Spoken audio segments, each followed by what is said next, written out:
Kazakhstan, Russia, Uzbekistan എന്നീ രാജ്യങ്ങളിലെ മികച്ച ഗവൺമെന്റ് മെഡിക്കൽ യൂണിവേഴ്സിറ്റികളിലേക്ക് കുറഞ്ഞ ചിലവിൽ MBBS പഠനത്തിന് 24 സ്റ്റഡി അബ്രോഡ് സ്പോട്ട് അഡ്മിഷൻ സൗകര്യം ഒരുക്കുന്നു. സെപ്റ്റംബർ ഇൻടേക്കിലേക്കുള്ള കോഴ്സിലേക്ക് വിദേശ സർവകലാശാല പ്രതിനിധികൾ നേരിട്ടെത്തി അഡ്മിഷൻ നടത്തുന്നു. July 29 Hyatt Regency Thiruvananthapuram, July 31 Radisson Blu Ernakulam, August 2 Gokulam grand Kozhikode. വിശദ വിവരങ്ങൾക്ക് ബന്ധപ്പെടുക 9001900156 8000800120.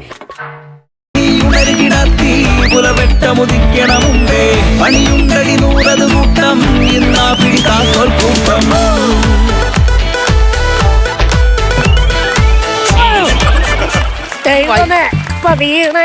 ഈ വയ്യാത്ത അമ്മാവന് ഇത് എന്നാ കോനാമ്പീച്ചേക്ക് കാണിക്കണത്? ഓയോയോ വ്യായാമം ചെയ്യുമോ? എടാ ഞാൻ സൂര്യ നമസ്കാരം ചെയ്തതാ. ഈ സൂര്യ നമസ്കാരം എന്ന് പറയുന്നത് സൂര്യൻ വന്ന് ചന്തിയിലടിക്കുമ്പോ ചെയ്യണ സാധനമല്ല, സൂര്യൻ ഉദിച്ചു വരുമ്പോ ചെയ്യണതാ. അതൊക്കെ അങ്ങനെ സമയവും കാലങ്ങളൊന്നുമില്ല. സൂര്യനൊരു നമസ്കാരം കൊടുക്കണം. അത് പുള്ളി മേടിച്ചാലും കൊള്ളാം, മേടിച്ചില്ലെങ്കിലും. മാമ നമ്മളിവിടെ ടൂർ വന്നതാണോ? അല്ല. ആ തിരിച്ചറിവ് മാമനുണ്ടോ? ഉണ്ട്. ആ അപ്പൊ ഞാൻ മാമനോട് പറയാൻ വന്നത്, മാമൻ ഇന്നലെ മുതൽ നല്ല ക്ഷീണമുണ്ട്. നല്ല ക്ഷീണം എന്ന് പറഞ്ഞാൽ നല്ല ക്ഷീണം, തൂങ്ങിയിരിക്കുവായിരുന്നു. ഒരു ഇഞ്ചക്ഷൻ എടുക്കാൻ വേണ്ടി പോണം. തൂങ്ങി പിടിച്ചിരിക്കുമ്പോ ഇഞ്ചക്ഷൻ എടുക്കാൻ ഞാൻ എന്നാടാ ബ്ലോക്ക് കോഴിയോ? ബ്ലോക്ക് കോഴിയാണ്. പട്ടണക്കാട് ബ്ലോക്കിലെ ഏറ്റവും വലിയ കോഴി നിങ്ങളാ. നീ എന്നെ വർത്താനേ പറയണേ? ഞാൻ എങ്ങനെ പറയണം? മാമനിപ്പോ ഇവിടെ നിന്ന് കിടക്കാനുള്ള കാര്യം എന്നാ? കൃഷി ഓഫീസിലെ ബിന്ദുജ മേഡം. ബിന്ദുജാമയുടെ എന്തിനാ മാമനെ തല്ലി ഈ പരുവത്തിലാക്കിയത്? ഞാനൊന്നും ചെയ്തില്ല. ഞാൻ കാർഷിക ഓഫീസിൽ ഒരു ലോൺ എടുക്കാൻ വേണ്ടി ചെന്നോ. ഞാൻ പറഞ്ഞു ലോൺ വേണമെന്ന് പറഞ്ഞപ്പോ മാഡം പറഞ്ഞു ഇൻട്രസ്റ്റ് ഉണ്ടോന്ന്. ഞാൻ പറഞ്ഞു പറഞ്ഞ സംഭവം നിങ്ങൾക്കുണ്ടെങ്കിൽ എനിക്ക് ഡബിളാകും. ഒന്നും മിണ്ടില്ല, നേരെ പൊതിക്കാത്ത തേങ്ങ എടുത്ത് ഒറ്റയടി. ഇമാതിരി ചൊറിഞ്ഞ വർത്താനം പറഞ്ഞ മുളച്ച തേങ്ങ കെറിയുമല്ല വേണ്ടത്. നിങ്ങൾ തെങ്ങും കൂട്ടിലിട്ട് തല്ലിക്കുട്ടി കത്തിക്കണം, അതാണ് വേണ്ടത്. എടാ ഇവിടെ എന്നടാ ഭയങ്കര ബഹളം. ഞാനിവിടെ കുറെ നേരമായി അവിടെ ഫ്രണ്ടിൽ തന്നെ ഭയങ്കര ഒച്ചപ്പാട്. എന്റെ മാമ അതൊന്നും പറയണ്ട. ഗർഭിണിയായ പെങ്കൊച്ച് ആംബുലൻസിൽ ഇങ്ങനെ വരുമായിരുന്നു. ഇത് ആംബുലൻസിൽ കിടന്ന് പ്രസവിച്ചെന്നേ. ആശുപത്രിയുടെ കട്ടിലേക്ക് കിടന്ന് പ്രസവിക്കാൻ പറ്റിയില്ലെന്ന് പറഞ്ഞ് ഈ പെങ്കൊച്ച് എന്നാ കരച്ചിലാരെന്ന് അറിയാമോ? അതൊക്കെ സ്വാഭാവികല്ലേ. കഴിഞ്ഞ കൊല്ലം ഇതേ സമയത്താന്ന് തോന്നുന്നു ഞാൻ ഇവിടെ കിടക്കുമ്പോ വേറൊരു പെങ്കൊച്ച് ഇതേപോലെ ആംബുലൻസിൽ പ്രസവിച്ചതേ. ആ പെങ്കൊച്ച് തന്നെയാണ് ഇത്തവണയും പ്രസവിച്ചത്. ഇത്തവണയും എനിക്ക് കട്ടിലേക്ക് കിടന്ന് പ്രസവിക്കാൻ പറ്റിയില്ലല്ലോ എന്ന് പറഞ്ഞാണ് ആ പെങ്കൊച്ച് അവിടെ കിടന്ന് കരഞ്ഞത്. ആണ്ടേ ഞാൻ വെച്ച മരുന്നൊന്നും മാമൻ കഴിച്ചില്ലേ? കഴിച്ചില്ല. കഴിച്ചില്ലല്ലോ. എടാ ഞാൻ ബ്ലാക്ക് കാപ്പേറ്റ് ഗുളിക 3 കഴിച്ചു. എന്നാടാ ഒന്നും ഇടത്തെ? നിങ്ങൾ കണ്ട പല്ലിക്കാട്ടൊക്കെ വെള്ളം ചേർത്ത് വിഴുങ്ങിയാൽ ഞാൻ എന്നാ കളർ ഗുളിക കളർ ഗുളിക വന്നിട്ട് പല്ലിക്കെടുത്ത് കൊടുക്കണോ? ഇവിടെ 3 ദിവസമായില്ലോടോ ഞാൻ ഇവിടെ അട്ടിപ്പേറ് കിടക്കാൻ തുടങ്ങിയിട്ട്. എനിക്കിനി നിങ്ങൾക്ക് കൂട്ടിരിക്കാൻ പറ്റത്തില്ല. അതുകൊണ്ട് മാമിയെ വിളിച്ചു പറ. മാമി ഇങ്ങോട്ട് വരില്ല, ആ കേസ് നടപടിയില്ല. എടാ ഞാൻ നിന്റെ മാമിയായിട്ട് മിണ്ടിയിട്ട് എത്ര നാളായെന്നറിയാമോ? മാമിക്ക് പല്ലുവേനയാണോ? പല്ലുവേനയായിട്ടല്ല. പിന്നെ എടാ ഞാൻ ഒരു ദിവസം പണിയും കഴിഞ്ഞ് വന്നപ്പോ എനിക്ക് ഭയങ്കര തലകറക്കം. ഞാൻ ആ ലീലയുടെ വീട്ടിൽ പോയി ഒന്നിരുന്നു. എന്നെ കാണാത്തോണ്ട് ഇവളങ്ങോട്ട് അന്വേഷിച്ചു വന്നു. വന്ന വഴി 6 ബാറ്ററിയുടെ ടോർച്ച് വെച്ച ഒറ്റ പെട. അത് പോക്കൃത്തരമാണ് മാമി. മാമി ചെയ്ത പോക്കൃത്തരമാണ്. ഞാൻ മാമിയോട് ചോദിക്കാം, അല്ല എന്നാന്ന് പറഞ്ഞ മാമി തല്ലിയത്? തലക്കറക്കുള്ള നീ എന്തിനാടാ പട്ടി ലീലയുടെ നൈറ്റിട്ടും കൊണ്ട് ഇവിടെ വന്നിരിക്കണേ? അപ്പൊ നിങ്ങൾ ചോദിച്ചു മേടിച്ചതാ? അതല്ല നീ ചോദിക്കട്ടെ, അവള് ഇനിയും തരും. എനിക്ക് ഇനിയും തരുമെന്നോ? മാമ എന്റെ 10 പൈസയില്ല. ഈ മരുന്നിന് സിറിഞ്ചിനൊക്കെ ഒരുപാട് കാശ് ചെലവാങ്ങുന്നുണ്ട്. മാമന്റെ വല്ല പൈസ ഉണ്ടോ? മോനെ മാമനിപ്പൊ പണിയില്ലാന്നറിയാലോ. പണി ഉണ്ടായിരുന്ന സമയത്ത് ഇഷ്ടംപോലെ കാശുണ്ടായിരുന്നു എന്റെ കയ്യില്. അല്ല മാമൻ എന്നായിരുന്നു പണി?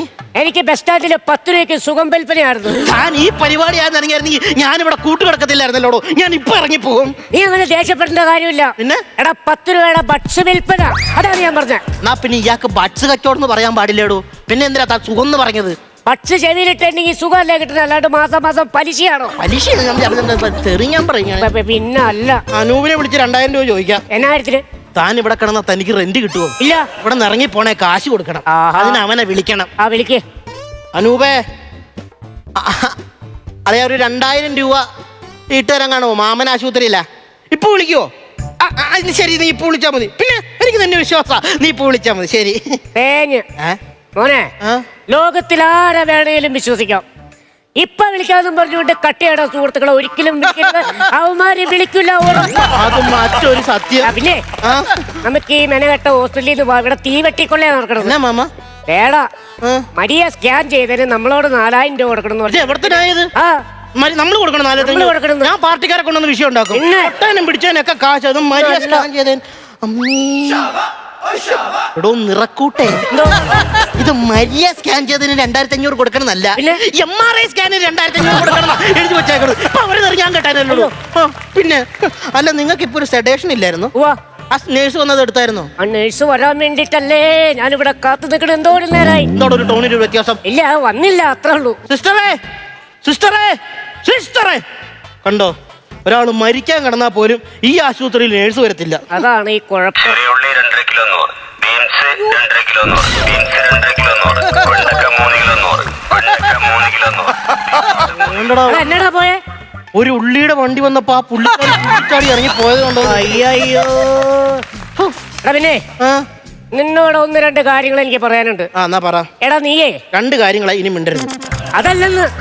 എടാ ഒരു കാര്യമില്ലാണ്ട് നീ എന്നെ കൊണ്ട് ഈ എക്സ്റേ എടുപ്പിച്ചെന്തിനാ? അത് ചിറ്റ പറഞ്ഞിട്ട്. എന്തിന്? അടുത്ത ആഴ്ച സൂര്യഗ്രഹണം ഉണ്ട്, അവരുടെ പിള്ളേർക്ക് സ്കൂളിൽ കൊണ്ടുപോകാൻ എക്സ്റേ ഇല്ലെന്ന്. തന്നെ കൊണ്ട് നാടിനോ ഒരു ഗുണമില്ല, ആ പിള്ളേർക്കെങ്കിലും ഒരു ഗുണം ഉണ്ടാവട്ടെ. എടാ പിള്ളേർക്ക് ഗുണമുണ്ടാവുന്ന ഒരു കാര്യം ചെയ്യും. എന്റെ ശരീരം മെഡിക്കൽ കോളേജിൽ നീ പഠിക്കാൻ കൊടുക്കുക. ഈ കാമരാജ് യൂണിവേഴ്സിറ്റി പഠിച്ചിട്ട് വേണം ആ പിള്ളേര് വഴിതെറ്റി പോകാനോ. അല്ലേലും നമ്മുടെ കുടുംബത്തിൽ ആർക്കെങ്കിലും ബോധമുണ്ടോ? കഴിഞ്ഞ ആഴ്ച തന്നെ അമ്മൂമ്മ ലിഫ്റ്റിക്കാന്ന് പറഞ്ഞ് പാറ്റാത്തൊക്കെ എടുത്ത് ചുണ്ടേ വരച്ചാൻ വന്ന് ആശുപത്രി കയറി. അന്ന് ഞാൻ വന്ന് കൂട്ടുകിടന്ന് ഒരു മനുഷ്യന് ബുദ്ധിയില്ലെന്ന്. ഒന്ന് മിണ്ടാതിരിക്കടോ, ഒന്ന് എന്തൊരു ഒച്ചയോടോ പുറത്ത് കേക്കാല. അതുകൊണ്ടാണല്ലോ അതിനെ ഒച്ചാന്ന് പറയണത്. എടോ ഇതൊരു ഹോസ്പിറ്റലാണോ? ആ ബോധം സിസ്റ്റർക്കുണ്ടോ? എന്ത്? ഈ പുള്ളിക്കാരൻ ഒരു ഇഞ്ചക്ഷൻ എടുക്കാൻ വേണ്ടി നിങ്ങൾ വിളിച്ചപ്പോ ഒരു പുള്ളിക്കാരൻ വന്നപ്പോ നിങ്ങൾ തുള്ളിച്ചാടി ഇറങ്ങി പോയില്ലേ? ഇവിടെ പ്രാസക്കാരാ. ഈ 50 രൂപക്ക് 2 കിലോ ഉള്ളി നീ മേടിച്ചു. പിന്നെ എന്റെ ഇരിക്കണ ഉള്ളിയും നിങ്ങൾക്ക് തരാൻ വേണ്ടി, അല്ലെങ്കിൽ തന്നെ മനുഷ്യന്റെ ഉള്ളിൽ തീയാ. എടാ കള്ള, നീ ഉള്ളിത്തീയില കൊണ്ടുവന്നിട്ട് ഒരു കഷ്ടം നീ ആ ഫ്ലാസ്കിന് തലയടിച്ച് പൊട്ടിച്ച് ഞാൻ ഫ്ലക്സായി കയറ്റു. അമ്മച്ചാണ് സത്യം. ഇനി ഒന്ന് ഡോക്ടറിന് പോയി കാണാം. എടുക്കാനായിട്ട് എന്തോ അസുഖമുണ്ട്. എന്ത്? എന്ത് പറഞ്ഞാലും പ്രാസം പറയണ ദൈവമേ. സിസ്റ്ററെ, ഞങ്ങൾക്ക് മാത്രം ഡിസ്ചാർജ് ചെയ്യാത്തതിന്റെ കാര്യമല്ല. എവിടെ താൻ ഈ കിടന്ന് പറയണ കേട്ടാൻ തോന്നും. എന്റെ നിർബന്ധത്തിലാണ് ഞാൻ ഇയാൾ ഇവിടെ പിടിച്ചു കിടത്തേക്കണേന്ന്. ഈ അമ്മാവന്റെ പുറകെ ഞാൻ 2 ദിവസം നടക്കുന്നത്. ഡിസ്ചാർജ് തരാം, ഡിസ്ചാർജ് തരാന്ന്. ഈ അമ്മാവൻ വേണ്ടാന്ന് പറഞ്ഞിട്ടാന്നേ. അങ്ങനെ ഒരു കണ്ടന്റ് സംഭവിച്ചായിരുന്നു. ഉണ്ട്. എടോ 4 ലൈൻ ബുക്കേ അവര് ഡിസ്ചാർജ് തരാന്ന് പറഞ്ഞിട്ട് മനഃപൂർവ്വം മേടിക്കാണ്ടിരിക്കണോ? എടാ ഞാൻ മനഃപൂർവ്വം മേടിക്കാത്ത. അതിനാ വീട്ടിൽ ചെന്ന് കഴിഞ്ഞാൽ നിന്റെ മാമിയുടെ ഓഞ്ഞ മരം കാണണം. ഇവിടെ ആവുമ്പോ എന്തോ ഒരു സുന്ദരമായ നേഴ്സായി എന്റെ പൊന്നോ. അറിയാൻ പാടില്ലാത്തതുകൊണ്ട് ചോദിക്കുക. ആണുങ്ങൾ നേഴ്സായിട്ടുള്ള ഏതായാലും ആശുപത്രി ഇവിടെ ഉണ്ടോ? എന്തിനാ? ഈ അടുത്ത തവണ അടികൊള്ളും ഇങ്ങേരം കൊണ്ട് അങ്ങോട്ട് പോകാൻ വേണ്ടിട്ടാ. എന്നാ ഞാൻ ആശുപത്രിയുടെ മോളിൽ നിന്ന് ചാടിച്ചാവും. ചാടില്ലെങ്കിൽ നിങ്ങളെ ഞാൻ ഉണ്ടിട്ട് ഞാൻ കൊല്ലും. ഞാൻ അത്രയ്ക്ക് കഷ്ടമാണ് നിങ്ങളെ കൊണ്ട്. ഡിസ്ചാർജ് എഴുതാനുണ്ടോ? എന്റെ പൊന്നെ തരാം. ഈ ഡിസ്ചാർജ് ഫോം ഒന്ന് ഫില്ല് ചെയ്തിട്ടേ അങ്ങ് പൊക്കോ. എവിടെയാണെന്ന് വെച്ചാല്. അമ്മാവന്റെ പേരെന്തായിരുന്നു? കൊച്ചു കുഞ്ഞ. ഒന്നില്ലെങ്കിൽ കൊച്ചെന്ന് പറ, അല്ലെങ്കിൽ കുഞ്ഞെന്ന് പറ. ഇതിന്റെ രണ്ടിന്റെ അർത്ഥം ഒന്നല്ലേന്ന്? അതല്ലെന്ന്. എന്റെ പേരെ പറഞ്ഞ കൊച്ചു കുഞ്ഞ്. സ്നേഹമുള്ളവർ എന്നെ കൊച്ചൂന്ന് വിളിക്കും. അപ്പൊ സ്നേഹം ഇല്ലാത്തവരോ? പന്തക്ക് വിളിക്കുമോ? എന്നാ വിളിയാന്നറിയാം. എന്റെ പൊന്ന്, എന്റെ ചെവി പുഴുത്തു പോയിട്ടുണ്ട്. വീട്ടുപേരെങ്ങനെയാ? മുണഞ്ഞ പറമ്പിൽ. അപ്പൊ നിങ്ങളൊക്കെ ജനിച്ചതിന് ശേഷമാണോ വീട്ടുപേരിട്ടെ? അല്ല, സ്വഭാവത്തിന് പറ്റിയ പേര്, അതുകൊണ്ട് ചോദിച്ചതാ. സിസ്റ്ററുമായി തോന്നിയാസം പറയില്ലേ? ഏകവചനം മതി. ഞാൻ ഇങ്ങനെ വീട്ടിലുള്ളതൊന്നുമല്ല. അപ്പൊ തന്റെ വീട്ടുപേരെന്താ? കാണാപ്പറമ്പിൽ. അതെ, ഈ ഒക്യുപ്പേഷൻ എങ്ങനെയാ? ഒക്യുപ്പേഷൻ ഇന്നലെ ഭയങ്കര ബുദ്ധിമുട്ടായിരുന്നു. എന്തോരം നേരം എടുത്തു പറയാമോ? ഇന്ന് കാലത്ത് ഈ ചെറുക്കര ക്യാൻറ്റീനിൽ പോയിട്ട് ഒരു ചായ മേടിച്ചുകൊണ്ട് തന്നതിന് ശേഷം എന്നാ ഒക്യുപ്പേഷൻ എന്ന് പറയുമ്പോൾ 3 പ്രാവശ്യം നല്ല സ്മൂത്തായിട്ട് ഇടുക്കി. പിന്നെ അതൊരു പരാതിയായിട്ട് ഞാൻ പറയണല്ല. ഒക്യുപ്പേഷൻ നടക്കുന്ന സ്ഥലങ്ങളിൽ ആശുപത്രി വെള്ളം തരുവാണെങ്കിൽ ഈ ബക്കറ്റും വെള്ളം കൊണ്ട് പോകണ എന്റെ ഒരു ബുദ്ധിമുട്ട് അത് ഒഴിഞ്ഞു കിട്ടും. അത് എന്റെ ഒരു പ്രൈവസിക്ക് അതൊരു ബുദ്ധിമുട്ടാണ്. താനക്കിത് എങ്ങോട്ടാണോ പറഞ്ഞു കയറി പോകുന്നേ? അമ്മാവന്റെ ജോലി എന്താണ്? ആവശ്യമില്ലാത്തൊക്കെ കണ്ടന്റ് ആയേനെ. അമ്മാവന്റെ ജോലി വായുന്നോട്ടെന്നൊക്കെ എങ്ങനെ ഒരു ഫോമിനകത്ത് എഴുതി വെക്കണത്? വാഴത്തോട്ടം, വാഴത്തോട്ടം, വാഴകൃഷി. വാഴകൃഷി, അങ്ങനെ പറ. അപ്പൊ മക്കളൊക്കെ? മൂത്ത ഏത്തവാഴ തമിഴ്നാട്ടില്. ഏത്തവാഴോ? മൂത്ത മോൻ തമിഴ്നാട്ടില്. അപ്പൊ ഇതാരാ? ഇത് പെങ്ങടെ മോനാണ്, അനിയൻ. അതെന്ത് വർത്താനോട് അമ്മാവാ പറഞ്ഞത്? പെങ്ങടെ മോൻ എങ്ങനെയാ നീ അനിയനാവുന്നേ? ഇത് എന്റെ പെങ്ങടെ ഒറ്റ മോനാണ് അനിയൻ. സമ്മതിക്കൂല. ഞങ്ങളുടെ നാട്ടിലൊക്കെ പെങ്ങടെ മോൻ എന്ന് പറഞ്ഞിട്ടുണ്ടെങ്കിൽ ആനന്ദന വരാം. എന്റെ പൊന്നു പെണ്ണുമ്പോൾ ഞാൻ പെങ്ങടെ മോനാണ് അനിയൻ. ഞാൻ സമ്മതിക്കൂലോടെ. പെങ്ങടെ മോൻ എങ്ങനെയാണോ അനിയനാവുന്നേ? ഞാൻ വല്ലോ ചെയ്യും കേട്ടോ. പെങ്ങടെ മോൻ എന്റെ പേര് അനിയൻ. ഓ, തന്റെ പേരനിയൻ. അതൊന്ന് എടുത്തു പറഞ്ഞൂടെ? ഒരു ഡിസ്ചാർജ് കിട്ടാൻ എന്തൊക്കെ ചെയ്യണം എന്ന് പറ. അതെ, ഞാൻ പെങ്ങടെ മോനാ, എന്റെ പേര് അനിയൻ. 100% ഒരു കുഴപ്പം. പെങ്ങടെ മോന്റെ പേര് അനിയൻ എടുത്തു പറയാൻ പറഞ്ഞു. എന്റെ പൊന്നെ, ഒരു വീട്ടിൽ 2 മണ്ടന്മാരാ? അല്ല, ഞങ്ങൾ 2 മാത്രല്ല, ഞങ്ങൾ കുടുംബത്തിൽ മൊത്തം 50 പേരുണ്ട്. അയ്യോ, ഞങ്ങൾ ഒന്നിച്ച് ചേർന്നുണ്ടല്ലോ ഭൂമി നിന്ന് കത്തും. അതുപോലത്തെ മണ്ടന്മാരാ. അംഗീകരിക്കുന്നുണ്ടല്ലോ. ഏതായാലും ഒരു കാര്യം ചെയ്യ്. റിസീവ്ഡ് എന്നും പറഞ്ഞ് ഒരു ഒപ്പും കെട്ടിട്ട് വന്നേക്ക്. റിസീവ്ഡ് അല്ലേ? ഇവിടെ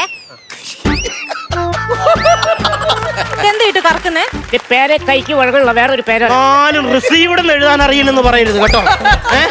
ഇത് ഞങ്ങളുടെ കുടുംബത്തിൽ ആർക്കും ഇംഗ്ലീഷ് എഴുതാനും വായിക്കാനും അറിയില്ല. നീ എഴുതുന്ന വിദ്യാഭ്യാസം ഇല്ലാത്തവർ. നമ്മൾ അങ്ങനെയല്ലല്ലോ ചെറുപ്പക്കാര്. കൈപ്പറ്റിയിരിക്കുന്നു എന്ന് എഴുതിയിട്ട് ഒപ്പിട്ടാ മതി.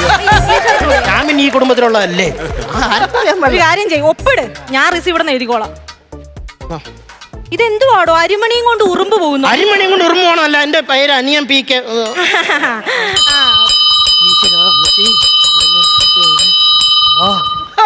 ഇതെന്താ പെട്ടെന്നൊരു പ്രാർത്ഥന? അമ്പലത്തിൽ മണിയടിച്ച്. അയ്യോ, അത് അമ്പലത്തിൽ മണിയടിച്ചല്ല, എന്റെ സാലറി ക്രെഡിറ്റ് ആയപ്പോ EMI കട്ടായതാ. EMI കട്ടായതാ?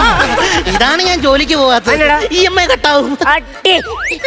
അതെ അമ്മാവാ, മൂത്രം ഒന്ന് ടെസ്റ്റ് ചെയ്യണേ. എന്നാ കാര്യത്തില്? ഡോക്ടർക്ക് ചെറിയൊരു സംശയമുണ്ട്. അതെന്നാ, ഞാൻ ഒഴിക്കണ മൂത്രം തന്നെയാണോ? അയ്യോ, അതല്ലെന്ന്, മഞ്ഞപ്പിത്തം ഉണ്ടാന്ന് നോക്കാനാണ്. മഞ്ഞപ്പത്രം ഉണ്ടോന്ന് എന്റെ മൂത്രത്തിലല്ല, അതുപോലെ പ്രസ്സിലും പോയി നോക്കണം. എന്റെ പൊന്നോ, മഞ്ഞപ്പത്രല്ല, മഞ്ഞപ്പിത്തം. ആദ്യം ആ പുള്ളിയോട് പോയി ടെസ്റ്റ് ചെയ്യാൻ പറ. അതിനാ മഞ്ഞപ്പിത്തം പിടിച്ചവര് നോക്കിക്കഴിഞ്ഞാൽ എല്ലാം മഞ്ഞയായിട്ട് കാണും. അങ്ങനെയാണ് കാരണന്മാര് പറഞ്ഞേക്കണത്. ഞാൻ പറഞ്ഞില്ല, ഇങ്ങനോട് സംസാരിച്ചിരിക്കണേ വല്ല ഗുളികയെ മാറി കൊടുത്ത് കൊന്നു കളയാൻ നോക്കും. അതായിരിക്കും ഏറ്റവും എളുപ്പം. ഒരു കാര്യം ചെയ്യും, ആ തരാനുള്ള ഇഞ്ചക്ഷൻ അങ്ങ് തന്നിട്ട് പൊക്കോ. എത്രയും വായിക്ക്. പെട്ടെന്ന് ഇതൊന്ന് തന്നിട്ട്. കേട്ടോ, ഞാനല്ല. ഇഞ്ചക്ഷൻ വേണ്ട, പേടിയാ. പേടിയാന്നോ? അയ്യോ, ഇഞ്ചക്ഷൻ പേടിയാണോ? അച്ചോടാ, ഇഞ്ചക്ഷൻ പേടിക്കേണ്ട ആവശ്യമൊന്നുമില്ല കേട്ടോ. ഒരു പട്ടി കടിക്കണ വേദന ഉണ്ടാവുള്ളൂ. ഉറുമ്പ് കടിക്കണ വേദന എന്നല്ലേ സാധാരണ? അല്ല, അതെന്താന്നറിയോ, അത് എല്ലാരും പറഞ്ഞു ഓവർ യൂസ്ഡ് ആയിരുന്നു. അപ്പൊ ഞാൻ മാറ്റി പിടിച്ചതാ. വേണ്ട, എനിക്ക് പേടി. ഈ ഇഞ്ചക്ഷൻ എടുത്തെന്നാ ഈ അങ്ങ് പോവാം. പെട്ടെന്ന് പോ. വേണ്ട. ഓടരുത്, ഓടരുത്, ഓടരുത്. അമ്മച്ചാ, ഓടരുത്, ചാടരുത്, ചാടരുത്. കുഞ്ഞാവേ, കുഞ്ഞാവേ, എന്നെ ചേട്ടായിക്ക് കൊടുക്കല്ലേ, എന്നെ ചേട്ടായിക്ക് കൊടുക്കല്ലേ. ഇഞ്ചക്ഷൻ എടുത്താ വീട്ടിൽ പോവാ. ഇങ്ങോട്ട് വാ, വേണ്ട. ഇങ്ങോട്ട് വാ. വേണ്ട. പിള്ളേരെ നിങ്ങൾ വട്ടം ചേർന്ന് വിളിച്ചാൽ ഞാൻ ബാക്കി വേണ്ട. നോക്കാം. അയ്യോ, എന്നെ കൊടുക്കല്ലേ, എന്നെ കൊടുക്കല്ലേ. അയ്യോ, 3 ദിവസമായി ബാക്കിയുള്ളപ്പം കഷ്ടപ്പെടാൻ ദൈവമേ. അയ്യോ, അയ്യോ, അയ്യോ, അയ്യോ, അയ്യോ, കിടത്ത്, കിടത്ത്, കിടത്ത്, കിടത്ത്, കിടത്ത്, കിടത്ത്. അയ്യോ, എടുക്ക്, എടുക്ക്, എടുക്ക്, എടുക്ക്, എടുക്ക്. അയ്യോ, എടുക്ക്, എടുക്ക്, അയ്യോ. എടുക്ക്, എടുക്ക്, എടുക്ക്. അയ്യോ. ഞാൻ പറഞ്ഞില്ലേ ഒരു പട്ടി കടിക്കണ വേദനയുള്ളൂന്ന്. പട്ടി കടിച്ചത് മാറിപ്പോയി. എന്നെയല്ല, അവരെ പട്ടി കടിച്ചേ. തങ്ങളെ, ഇതെന്തിനുള്ളതെന്നാ പറഞ്ഞേ? സഡേഷൻ. ആണ്ടേ. അയ്യോ, ഇപ്പൊ എന്നായി? എന്താണെങ്കിലും എന്റെ മരുന്ന് മാറിപ്പോയില്ലല്ലോ. എന്തായാലും ഞാൻ ഹാപ്പിയാ. എന്താ ഇനി ഇവിടെ തന്നെ അഡ്മിറ്റ് അല്ലേ, ഞാൻ തന്നെ ഇവന്റെ ബൈ സ്റ്റാൻഡർ. ഫ്ലവേഴ്സ് ഒരുക്കുന്ന കാഴ്ച വസന്തം യൂട്യൂബിൽ പ്രേക്ഷകർക്ക് ലൈവായി കാണാം. ഫ്ലവേഴ്സ് കോമഡിയിൽ ജോയിൻ ചെയ്യൂ, ആസ്വദിക്കൂ.